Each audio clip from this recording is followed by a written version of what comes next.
Informatica. Géoinformatica, c'est une intersection du développement de logiciels sémantiques, données structurelles et données sur la web, sur l'Internet. Alors, merci beaucoup pour cette opportunité et pour me permettre de parler de notre travail dans le contexte de l'OIH. Et merci à Adam, à Lucy Scott et à Pierluigi pour ces fondements si importants qui vont me permettre de vous parler des thèmes qui suivront. Bon, essentiellement, il y a 3 aspects que je tiens à mettre en exergue. Concepts généraux, la manière dont on établit les bases de travail qui ont déjà été établies. Établies par ceux qui m'ont précédé et qui ont fait leurs interventions. Et puis, nous allons parler des différentes cartes qu'on utilise à la création de l'OIH. Et bon, cela représente du travail artistique et créatif que nous partageons.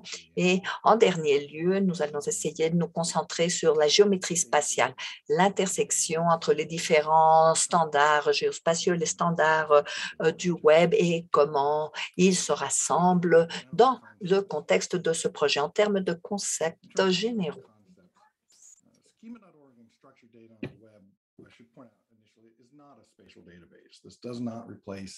Alors, schema.org, les données structurées sur le web ne sont pas des bases de données spatiales, mais elles permettent plutôt de transférer des informations spatiales ou de transporter ces informations avec d'autres ressources, les connecter avec d'autres ressources.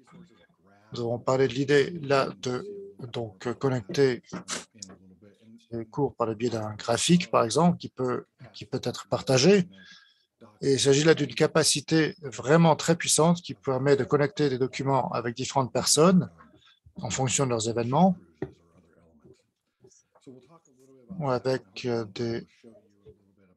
des bateaux de croisière, par exemple, également. Donc voilà, j'espère que je vais pouvoir vous montrer cela avec différents exemples.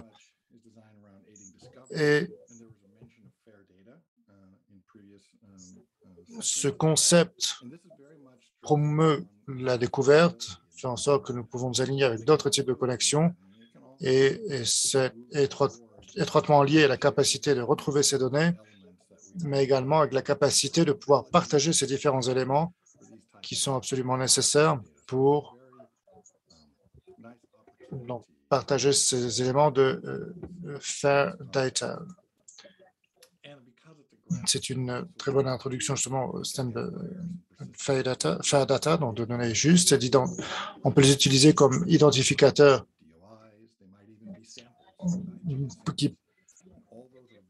des systèmes d'identification tels que OIS qui peuvent constituer des éléments particulièrement intéressants au sein de cette structure. C'est une moyen d'améliorer notre présence sur le web parce que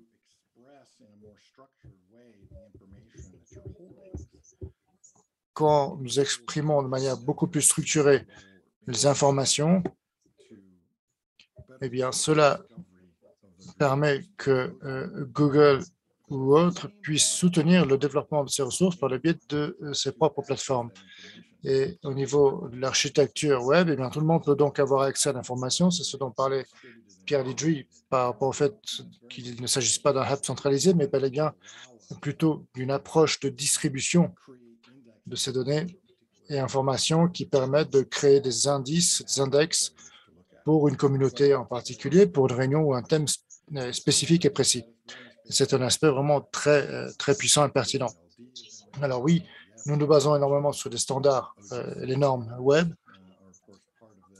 Nous parlions donc de CMOGC et d'autres systèmes. Alors c'est vraiment une possibilité d'analyser ces standards et ces normes et de les intégrer par la suite dans nos meilleures pratiques.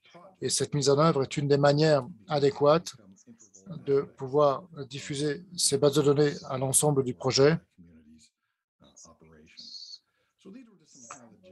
en considérant des aspects fondamentaux propices aux opérations sur ces espaces. Nous n'avons pas parlé de tout ce que cela impliquait dans les présentations précédentes. Je vais donc en parler rapidement. Les cartes sont une œuvre créative au sein du vocabulaire de schéma, donc .org. Ici, je ferai une petite pause puisque ce vocabulaire, cette terminologie a été créée par Google, Yahoo, Yandex et autres. Et il s'agit vraiment d'un vocabulaire, d'une terminologie de très haut niveau pour décrire des ressources et qui nous permettent d'avoir un contexte commun que nous pouvons partager au sein de notre communauté pour comprendre vraiment ce que sont ces ressources.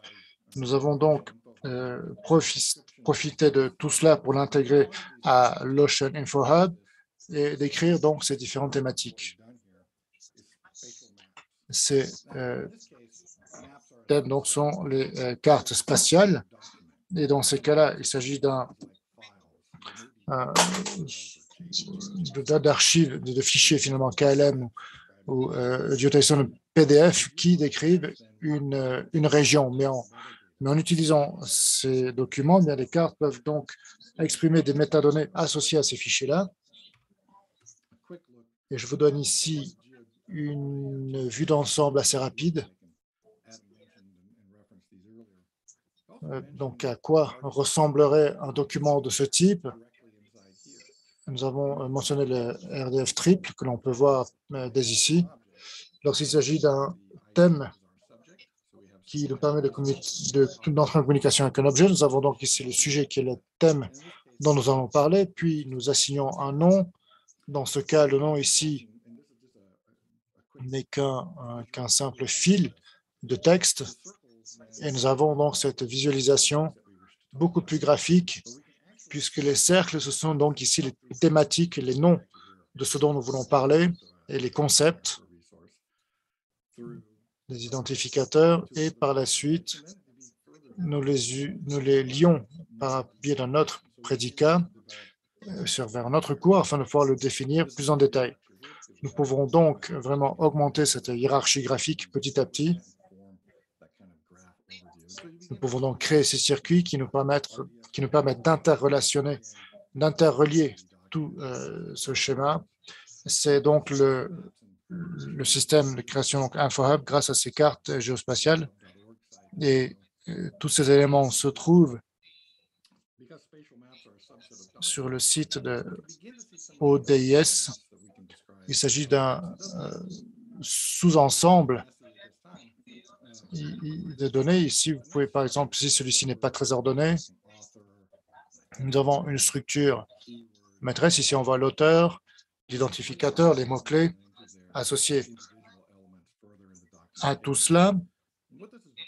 Et il se divise donc en des documents individuels qui nous permettent par la suite donc, de créer des documents de métadonnées et de pouvoir les associer et les relier à nos ressources,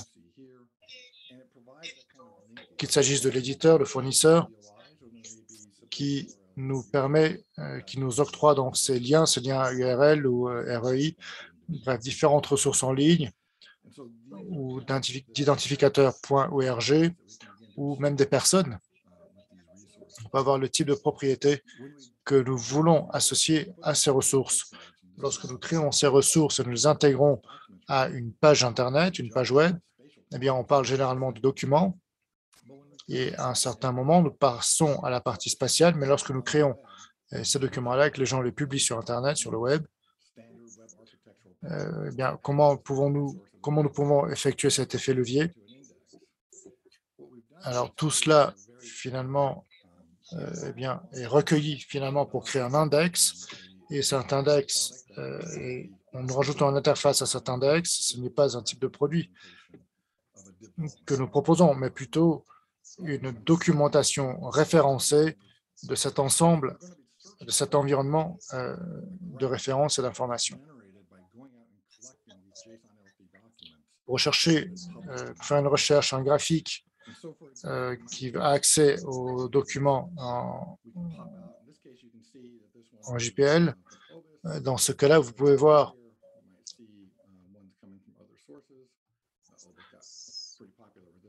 ici différentes sources des recherches particulièrement pertinentes et populaires.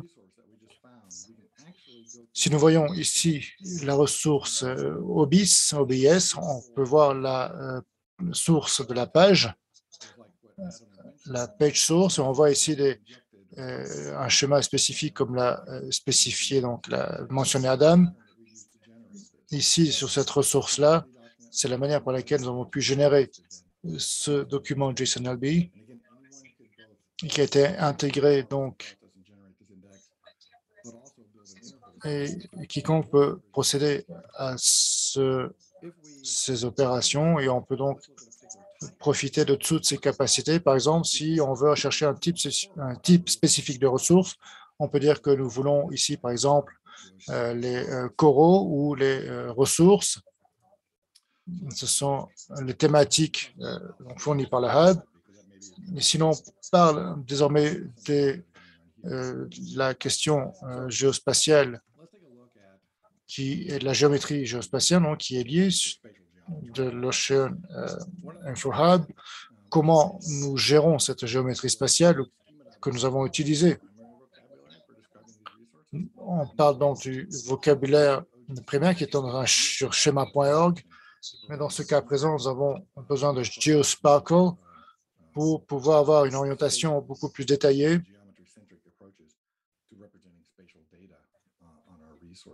afin de pouvoir représenter ces données géospatiales dans nos ressources. Ici, on voit dans cette ressource de JSON LD et nous avons rajouté un nouveau prédicat. Nous avons ici le sujet, puis le prédicat qui, pardon, GeoSparkle has geometry, donc il a une géométrie. On voit ici une représentation de texte de cette géométrie et nous pouvons utiliser tout type de représentation. Il peut s'agir d'une bounding box. On peut utiliser cette représentation ici et ici on voit comment tout est finalement découle. Et là, c'est bien précisé ici, has geometry.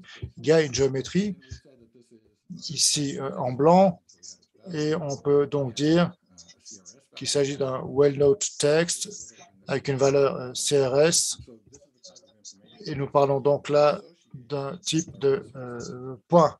C'est le type d'information que l'on peut associer donc aux différentes ressources. Il y a une orientation spécifique que l'on peut commencer à utiliser également. Nous avons vu qu'elles ne sont pas forcément très adéquates aux ressources que nous avons, nous, à l'esprit. Et nous pouvons, l'avantage, c'est que nous pouvons faciliter l'extraction et les utiliser de manière plus traditionnelle dans cet environnement géospatial. Il y a énormément de possibilités. Ici, on peut utiliser la possibilité de faire des associations avec des fichiers JSON ou d'autres ressources. Vous pouvez procéder ici et documenter ces différentes méthodes. Il s'agit de données, d'un ensemble de données ouvertes. Et s'il y a des questions, des problèmes ou des préoccupations particulières, vous pouvez nous en parler. Nous essaierons de les résoudre. Il s'agit d'un effort entre communautés pour développer ces différents documents et pour garantir leur utilisation à bon escient. Donc, nous voyons ici quelques idées concernant la manière d'aborder ces éléments spatiaux. Je voudrais souligner d'autres éléments.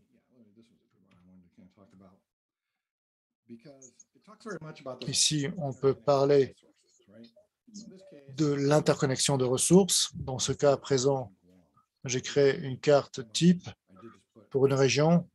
Alors, excusez-moi pour la qualité de cette démonstration, je l'ai fait sur un géopoint. Ici, donc, je suis arrivé à davantage de détails.